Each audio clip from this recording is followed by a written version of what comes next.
اعوذ باللہ من الشیطان الرجیم بسم اللہ الرحمن الرحیم اللہم صلی علی محمد وعلی آل محمد وبارک وسلم۔ السلام علیکم ورحمۃ اللہ وبرکاتہ۔ آج ہم جس ٹاپک کے بارے میں پڑھیں گے وہ ہے، اس ٹاپک کا عنوان ہے مہر نبوت، جو حضرت پاک صلی اللہ علیہ وسلم کی نبوت کی مہر تھی، اس کے بارے میں آج ہم پڑھیں گے۔ اور شق صدر جو کا واقعہ جو ہوا تھا، اس کے بعد مہر کیوں لگائی گئی، سب سے پہلے ہم اس کو دیکھتے ہیں۔ تو اس کے جواب میں بتایا جاتا ہے کہ جب کسی شے کی حفاظت کا مقصد ہوتی ہے تو مہر لگاتے ہیں، تاکہ جو شے اس میں رکھی گئی ہے، جو چیز اس میں رکھی گئی ہے، وہ اس میں سے نہیں نکلنے پائے۔ اب جیسے جواہرات کی، سونے کی یا قیمتی پتھروں کی جو تھیلی ہوتی ہے، اس پر مہر لگا دیتے ہیں تاکہ کوئی موتی نکلنے نہ پائے۔ اسی طرح آپ صلی اللہ علیہ وسلم کے مبارک قلب کو بھی علم اور حکمت سے بھر کر دونوں شانوں کے درمیان مہر لگا دی گئی، تاکہ اس جو خزینہ ہے، یہ خزانہ ہے حکمت کا، اس سے کوئی شے ضائع نہیں ہو۔ اور اسی طرح جس طرح شق صدر سے دل کا اندرونی حصہ شیطان کی گمراہی سے پاک کر دیا گیا تھا، تو اسی طرح دونوں شانوں کے درمیان دل کے مقابل بائیں جانب ایک مہر لگا دی گئی، تاکہ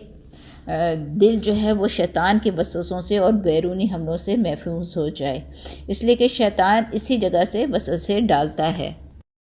عمر بن عبدالعزیز رحمۃ اللہ علیہ سے منقول ہے کہ کسی شخص نے اللہ تعالیٰ سے درخواست کی، اے رب العالمین، مجھ کو شیطان کے وسوسے کا راستہ دکھلا کہ وہ کس راستے آ کر آدمی کے دل میں وسوسے ڈالتا ہے۔ تو من جانب اللہ دونوں شانوں کے درمیانی جگہ جو قلب کے مقابل بائیں جانب ہے، وہ دکھلائی گئی کہ شیطان اس راہ سے آتا ہے، اور جب بندہ اللہ کا ذکر کرتا ہے تو وہ فوراً پیچھے ہٹ جاتا ہے۔ اس کے ڈیٹیل میں یہ ہے نا کہ حدیث شریف میں آتا ہے کہ شیطان انسان کے دل کے پاس اپنی ایک سونڈ جو سوئی کی نوک کی طرح ہوتی ہے وہ بیٹھا ہوتا ہے، یعنی کہ وہ انسان کے دل کے تھوڑے سے فاصلے کے پاس بیٹھا ہوتا ہے اور انتظار کرتا ہے کہ جیسے وہ دل اللہ کی یاد سے غافل ہو جائے یا پھر وہ خالی پاتا ہے اللہ کی یاد سے، تو وہ اپنا وہ سوئی نما سونڈ یا انجیکشن جو ہے وہ انسان کے جسم میں داخل کر دیتا ہے، اور وہ جب اپنی وہ سونڈ کی نوک اندر دل میں داخل کرتا ہے تو پھر انسان کو شیاطینی وسوسے آنے شروع ہو جاتے ہیں اور وہ گناہوں کو اس کو شوق ہو جاتا ہے۔ یہ مفہوم ہے حدیث کا۔ اس کا خلاصہ یہ ہوا کہ جس طرح قلب مبارک کا اندرونی حصہ شق صدر کے ذریعے مادہ شیطانی سے پاک کر دیا گیا، اسی طرح پشت جانب مہر لگا کر باہر سے بھی شیطان کی آمد کا راستہ بند کر دیا گیا۔ اب ہم دیکھتے ہیں کہ آپ صلی اللہ علیہ وسلم کو مہر نبوت کب لگائی گئی۔ بعض کہتے ہیں مہر نبوت نبی پاک صلی اللہ علیہ وسلم کی پیدائش کے وقت سے ہی تھی، اور علماء بنی اسرائیل آپ صلی اللہ علیہ وسلم کو اسی علامت سے جانتے تھے۔ یہود و نصارہ کے انصاف پسند لوگ جب آپ کی علامتیں تلاش کرتے تھے تو مہر نبوت کا بھی ذکر کرتے تھے، کیونکہ وہ ان کی کتابوں میں اس کا ذکر تھا، اور آپ صلی اللہ علیہ وسلم کی شانوں کے درمیان اس کو ڈھونڈتے تھے۔ اور بعض کہتے ہیں کہ شق صدر کے بعد مہر لگائی گئی تھی۔ یہاں پہ یہ ذکر ہے کہ پہلا قول زیادہ صحیح اور راجح ہے، جیسے کہ بعض روایت سے معلوم ہوتا ہے کہ آپ صلی اللہ علیہ وسلم کی پیدائش ہی مہر نبوت کے ساتھ ہوئی ہے، اور ہو سکتا ہے کہ جن روایات میں شق صدر کے بعد مہر نبوت کا لگانے کا ذکر ہے وہ سابق مہر نبوت کی تجدید ہو، یعنی کہ اس کو دوبارہ سے کیا گیا ہو، تو اس طرح سے تمام روایتیں جو ہیں وہ آپس میں مطابقت ان میں پیدا ہو جاتی ہے، یعنی کہ تمام روایت میں برابری ہو جاتی ہے۔ اب ہم اس سٹوری کو کنٹینیو کرتے ہیں۔ جب حلیمہ سعدیہ شق صدر کے واقعے کے بعد گھبرا گئی تھیں، پریشان ہو گئی تھیں، اور آپ صلی اللہ علیہ وسلم کو اپنے ساتھ گھر لے گئی تھیں۔ اس سلسلے میں ایک روایت آتی ہے جس میں اگرچہ تھوڑا سا ضعف ہے، اور مستند سیرت نگاروں نے وہ یہ روایت نہیں لکھی، لیکن روایت کے مطابق یہ بتایا جاتا ہے کہ شق صدر کے واقعے سے حضرت حلیمہ کو اندیشہ ہوا کہ کہیں آپ صلی اللہ علیہ وسلم کو کوئی نقصان نہ پہنچ جائے، تو اس لیے وہ آپ صلی اللہ علیہ وسلم کو حضرت آمنہ کے پاس مکہ لے کر حاضر ہوئیں، اس پر حضرت آمنہ نے ان سے پوچھا، کیوں لے آئی واپس؟ تم تو زیادہ عرصے کے لیے لے کر گئی تھی۔ حضرت حلیمہ سعدیہ وہ واقعہ بیان نہیں کرنا چاہ رہی تھیں جو پیش آیا تھا۔ حضرت آمنہ نے کہا، کیا تمہیں شیطان کا اندیشہ ہے کہ اس بچے کے اوپر؟ تو انہوں نے کہا، ہاں مجھے اس کا اندیشہ ہے۔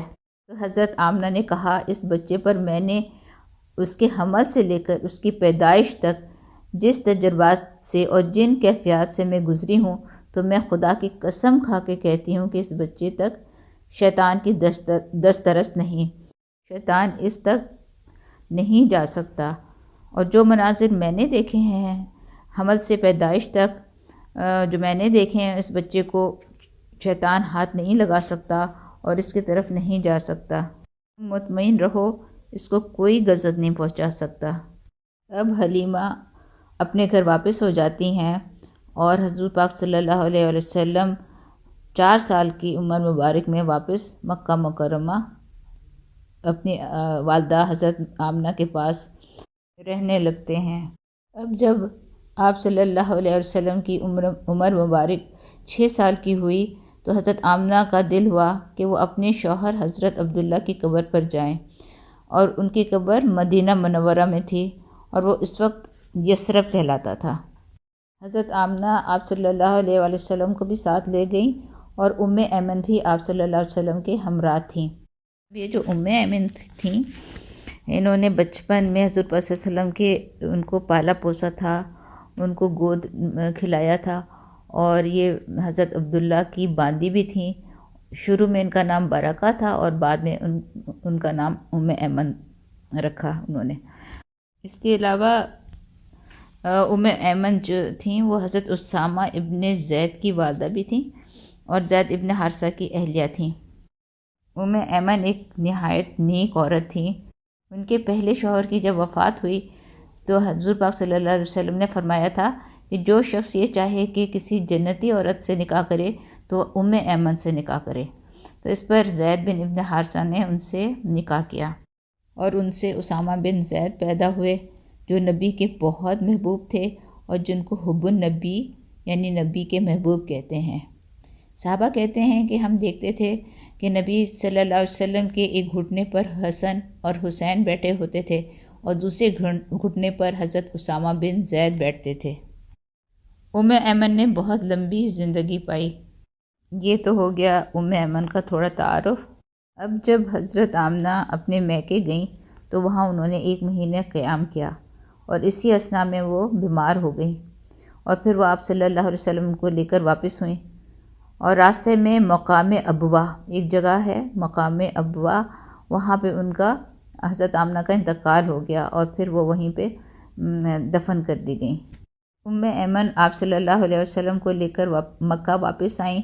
بعض جگہ یہ بھی بتایا جاتا ہے کہ حضرت عبد المطلب بھی آپ دونوں کے ساتھ تھے۔ اس کے بعد 6 سال کی عمر میں حضرت عبد المطلب نے آپ صلی اللہ علیہ وسلم کی پرورش کی ذمہ داری اٹھا لی، اور وہ حضرت عبد المطلب آپ صلی اللہ علیہ وسلم کو ہمیشہ ساتھ رکھتے۔ حضرت عبد المطلب جب مسجد حرام میں حاضر ہوتے تو خانہ کعبہ کے سائے میں آپ کے لیے ایک خاص فرش بچھایا جاتا، یعنی کہ ایک خاص قسم کی دری یا قالین بچھائی جاتی آپ کے لیے، اور کسی کی مجال نہیں ہوتی تھی کہ اس پر قدم رکھ سکے۔ حضرت عبد المطلب بہت زیادہ اولاد والے تھے، 10 بیٹے تھے ان کے اور 6 بیٹیاں تھیں، اور پھر اس کے آگے ان کے پوتے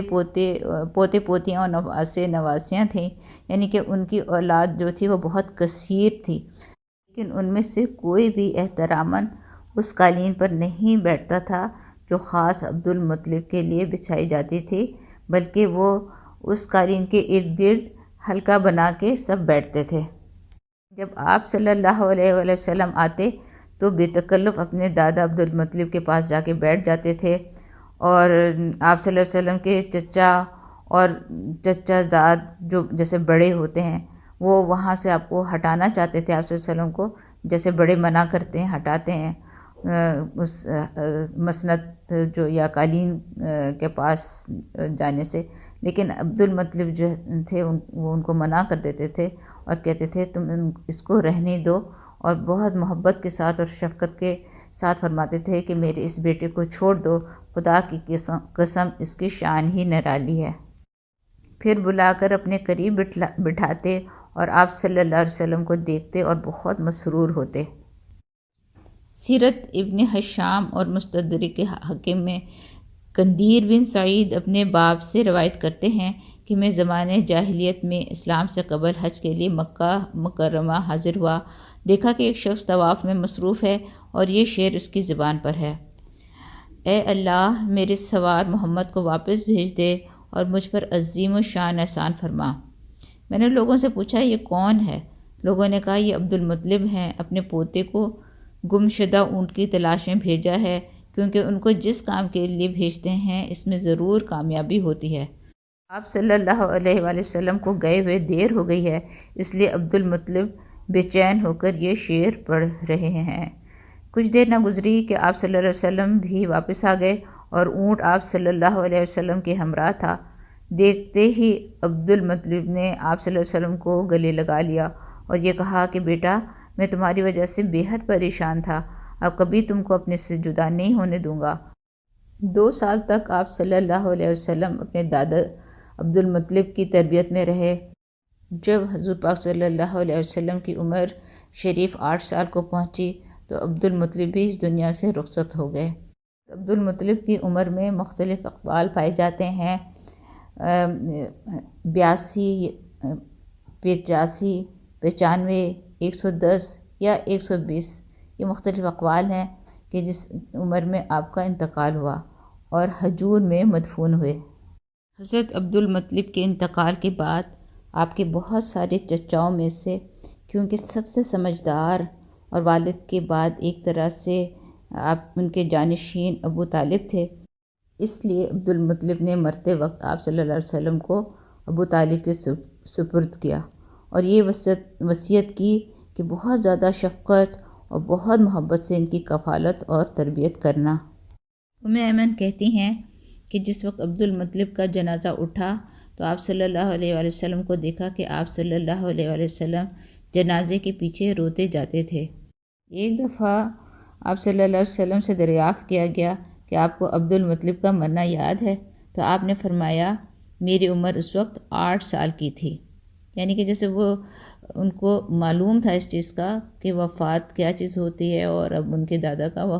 ان کی وفات ہو چکی ہے۔ السلام علیکم، جزاک اللہ خیرہ۔